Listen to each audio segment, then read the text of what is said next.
నమస్తే అండి. Welcome to our channel. మనతో సినీ క్రిటిక్ దాసరి విజ్ఞాన్ గారు ఉన్నారు. నమస్తే సార్. నమస్తే. పూనం కౌర్ ఇష్యూ మళ్ళీ తెర మీదకొచ్చింది. అంటే త్రివిక్రమ్ నన్ను ఇలా చేశారు, ఇలా చేశారని చెప్పేసి మా అసోసియేషన్‌కి నేను లేఖ రాశాను. కానీ ఎవరూ పట్టించుకోలేదు అని చెప్పి మళ్ళీ ఆవిడ ఈ టాపిక్‌ని తీశారు కదా! అసలు ఇది ఎంతవరకు వాస్తవం అంటారు? ఫస్ట్ నెంబర్ 1 ఎప్పటినుంచో త్రివిక్రమ్ గారిని టార్గెట్ చేస్తా పూనం గౌర్ వరుస పోస్టులు పెడతా ఉంది. పవన్ కళ్యాణ్ గారిని టార్గెట్ చేస్తా, త్రివిక్రమ్ గారిని టార్గెట్ చేస్తా. ఓకేనా? అంతవరకు ఫైన్. చాలామంది నిన్ను తప్పన్నా నువ్వు తగ్గకుండా, నువ్వు రైట్ అన్నా నువ్వు ఏమాత్రం సాటిస్ఫై అవ్వకుండా, ఎప్పుడు అవకాశం దొరికినా ఏదో ఒక విధంగా పోక్ చేస్తానే ఉన్నావు. సో దాన్ని బట్టి ఒకటి అర్థం, రెండు ఉండాలి. అయితే నీకు పిచ్చైనా ఉండాలి, లేదా వాళ్ళ తరఫున నువ్వు బాధింపబడైనా ఉండాలి. సీరియస్లీ రెండు. సరే, వాళ్ళ తరఫున నువ్వు బాధింపబడ్డావు అనుకుందాం. ఫస్ట్ ఆఫ్ ఆల్, నువ్వు వాళ్ళ తరఫున బాధింపబడ్డావు అంటే నేను పూనం కౌర్కి సపోర్ట్గానే మాట్లాడుతున్నా. అది అర్థం చేసుకుంటే బెటర్. సీరియస్లీ నువ్వేం చేయాలి? వీటన్నిటికీ నీకంటూ ఒక మా అసోసియేషన్ ఉంది. నువ్వు దాంట్లో కంప్లైంట్ పెట్టాలి. డన్. సరే, కంప్లైంట్ పెట్టినా వాళ్ళు స్పందించట్లేదు అని నువ్వు అంటున్నావు. ఫస్ట్ నువ్వు ట్విట్టర్లలో ట్వీట్లు పెట్టుకుంటే, ఇప్పుడు మా అసోసియేషన్, మా ట్విట్టర్ అసోసియేషన్ కాదు కదా, అది మా అసోసియేషన్. నువ్వు ట్విట్టర్ మా అసోసియేషన్ వాళ్ళు టీఎంఏ పెట్టుకుంటే అప్పుడు నువ్వు ట్విట్టర్లో పెట్టు, స్పందిస్తారేమో. ఇంకా అసోసియేషన్ రాలా, ప్రజెంట్ మా అసోసియేషనే ఉంది. అంటే ఫిజికల్గా నువ్వు నీ ఫిర్యాదులు ఇచ్చుకోవచ్చు, నువ్వు ఉత్తరాలు రాయొచ్చు, వాళ్ళు నీకు ఉత్తరాలు స్పందిస్తారు. ఏదో రకంగా మెయిల్స్ వాట్ ఎవర్, నువ్వు రాకపోయినా మెయిల్ అన్నా చెయ్యి, ఏదో రకంగా వాళ్ళు స్పందిస్తారు. స్పందించకపోతే అప్పుడు నువ్వు స్పందించలేదని ఒక ఎలిగేషన్ పాస్ చేసావు. ఇక్కడ ఏంటి, చాలా రోజుల క్రితం నువ్వు పెట్టిన లేఖకి వాళ్ళ రిప్లై చూడు. పూనం కౌర్ గారు, we have received your mail regarding the complaint on Trivikram Srinivas. నువ్వు పెట్టిన మెయిల్ మాకు అందింది అనే రిప్లై ఒకటి వచ్చింది. మెయిల్ అందింది. Next, as per your request, నువ్వు ఒక రిక్వెస్ట్ చేసావు. ఏమని? ఒక పలానా డేట్ అండ్ టైము మనం మీట్ అవుదాము, ఖచ్చితంగా నేను వస్తాను అని నువ్వు రిక్వెస్ట్ చేసావు. వాళ్ళు కూడా రిక్వెస్ట్కి ఓకే చేశారు. మెయిల్లో ఉంది. Telugu film chamber premises, location ఎక్కడ అంటే, పైగా అక్కడ నీకు ఇంకో డిమాండ్ కూడా ఉంది. అది ఫీమేల్ ప్యానెల్ అయితేనే నేను వస్తాను అని ఇంకోటి చెప్పావు. మేల్ ఉండొద్దు, నేను ఒక ఫీమేల్ కంప్లైంట్ పెడతాను. వాళ్ళు కూడా 2 female members from industry, 2 female members from non industry ఉంటారమ్మా ప్యానెల్లో. నువ్వు ఖచ్చితంగా పలానా టైంకి, పలానా డేట్కి, పలానా లొకేషన్కి దా. అది కూడా ఎక్కడ, ఊరవతల లొకేషన్ కాదు, మన ఛాంబర్సే. And as you requested that may be all female panel the meet. Okay, నువ్వు రిక్వెస్ట్ చేసిన ప్రకారంగానే ఫీమేల్ ప్యానెల్లో ఉంటుంది అని confirmation. Next, we hope you can come and state your case in a clear manner in order to help us to understand how to proceed. ఇప్పుడు నువ్వు వచ్చి నువ్వు అదేదో చెబితే అలిగేషనా లేకపోతే ఇట్ వాస్ హ్యాపెండా, మేము దాన్ని తీసుకొని నెక్స్ట్ ప్రొసీడ్కి వెళ్దాము అని ఇక్కడ ఉంది. Help us to understand how to proceed. ఈమె దీన్ని ట్యాగ్ చేసి no proceeds after this, thank you అన్నావు. ఇక్కడ ఏమనుంది క్లియర్గా, పలానా డేట్కి, పలానా టైంకి, పలానా లొకేషన్కి నువ్వు వచ్చి నీ వాదన ఏదో నువ్వు చెబితే తర్వాత మనం ప్రొసీడ్ అవుతామండి అని ఇక్కడ ఉన్న తర్వాత, నువ్వు పలానా డేట్కి, పలానా టైంకి నువ్వు రాకుండా తర్వాత ఏం ప్రొసీడ్స్ లేవు, ఈ ఉత్తరం నాకు వచ్చింది అంతే, తర్వాత నాకు ఇంకా మీ దగ్గర నుంచి ఉత్తరాలు రాలేదు. మళ్ళీ ఎందుకు వస్తాయమ్మా? ఉత్తరానికి ప్రత్యుత్తరం, ఆన్సర్కి ఇంకో క్వశ్చన్కి ఇంకో ఆన్సర్ అనేది ఉంటుంది కదా. ఇక్కడ చాలా క్లియర్గా నువ్వు వస్తే హౌ టు ప్రొసీడ్ మనం మాట్లాడదామమ్మా అంటే నో ప్రొసీడ్స్ ఆఫ్టర్ దిస్ అంట. ఇప్పుడు నువ్వైనా నేనైనా ఒక కంప్లైంట్ పెట్టా కంప్లైంట్ బాక్స్లో, నాకు రిప్లై రాకపోతే సరేలే, నేను ఎన్ని రాసినా వీళ్ళు ఏం చేయట్లేదు అనుకుంటున్నా. రిప్లై వచ్చింది. ఏమని వచ్చింది?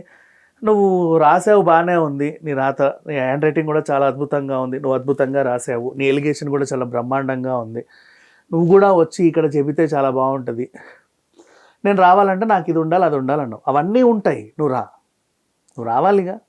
సరే, వచ్చావు, అయినా సరే నీకు న్యాయం జరగలేదంటే అప్పుడు మాట్లాడు. ఆ ఉత్తరాన్ని పెట్టి నో ప్రొసీడ్స్ ఆఫ్టర్ దిస్ అంటే దాని అర్థం ఏంటి? ఇప్పుడు శివబాలాజీ గారు అన్నారు, ఆయన ట్రెజరర్గా తనేం చెప్పాడు, అమ్మ నువ్వు ట్విట్టర్లలో రాయడం కాదు, వచ్చి కంప్లైంట్ ఇవ్వు అని చెప్పాడు. ఈమెమో నన్ను పట్టించుకోవట్లేదు ముర్రో అంటుంది. నిన్ను పట్టించుకోవడానికి మేము అందరం ఉన్నాం, నువ్వు వచ్చి చేస్తే కదా ఇక్కడ ఏదో ఒకటి. నువ్వు రాకుండా ట్విట్టర్లో నువ్వు 100 పెట్టుకున్నా వేస్టే. ఇప్పుడు అందుకే స్టార్టింగ్ అంటున్నా, అయితే నువ్వు బాధింపబడైనా ఉండాలి, లేదా నీకు పిచ్చి అయినా ఉండాలి. నువ్వు బాధింపబడితే నీ బాధని మేము తీర్చడానికి మేము ఉన్నాం. నీ బాధ తీర్చలేకపోయినా అట్లీస్ట్ అసలు ఆ సమస్య ఏంటో పరిష్కరించడానికైనా ఉన్నాం. పోనీ సమస్యని పరిష్కరించలేకపోయినా అట్లీస్ట్ దాన్ని అడ్రస్ చేయడానికైనా మేము ఉన్నాం అని వీళ్ళు చెప్పుకున్నారు. నువ్వు ఏంటంటే ఉత్తరం రాసావు, కూర్చున్నావు చక్కగా కాలు చాపేసి. ఇక నెక్స్ట్ అంటే వాళ్ళే మీ ఇంటికి రావాలి. ఇప్పుడు ఆ ప్యానెల్ మొత్తం మీ ఇంటికి వచ్చి నువ్వు ఎక్కడ ఉన్నావు అక్కడికి వచ్చేసి చెప్పమ్మా నీ సమస్యను అడగాల. ఒకటి క్లియర్ కట్గా అర్థమవుతుంది, 100% నువ్వు బాధింపబడే ఉంటావు. ఏదో రకంగా నీకు పెయిన్ ఉంది, అది కనబడతా ఉంది. నేను ఇప్పుడు పర్సనల్గా చెప్తున్నా, నేను ఎప్పటి నుంచో పూనమ్ కౌర్ని చూస్తున్నా. నిజంగా ఆవిడలో పెయిన్ ఉంది, 100% ఉంది. ప్రతి విషయంలోనూ తను రెస్పాండ్ అయ్యే విధానం చూస్తున్నా 100% తనకు పెయిన్ అనేది ఉంది. అది లేదని నేను అనట్లా. కానీ నీ నొప్పి నువ్వు అనుభవిస్తున్నావు. అమ్మ తగ్గిస్తాము పర్వాలేదు రండి అని వీళ్ళు చెబుతున్నారు. నేను పట్టించుకోకుండా వదిలేసింది మాత్రం ఎవరు లేదు, దాఖలాలే లేవు, ఛాన్సే లేదు. పట్టించుకున్నారు కానీ తను దానికి రెస్పాండ్ అవ్వట్లా. ఇప్పటికీ మళ్ళీ ట్విట్టర్లోనే పెడుతుంది. ఈ ఉద్దేశం అంటే అక్కడికి మనకు న్యాయం జరగదు. నువ్వు వచ్చిన తర్వాత కదా న్యాయం జరుగుద్దా లేదా. అయినా సరే జరగకపోతే అప్పుడు చూద్దాం నెక్స్ట్ తర్వాత ఏంటనేది.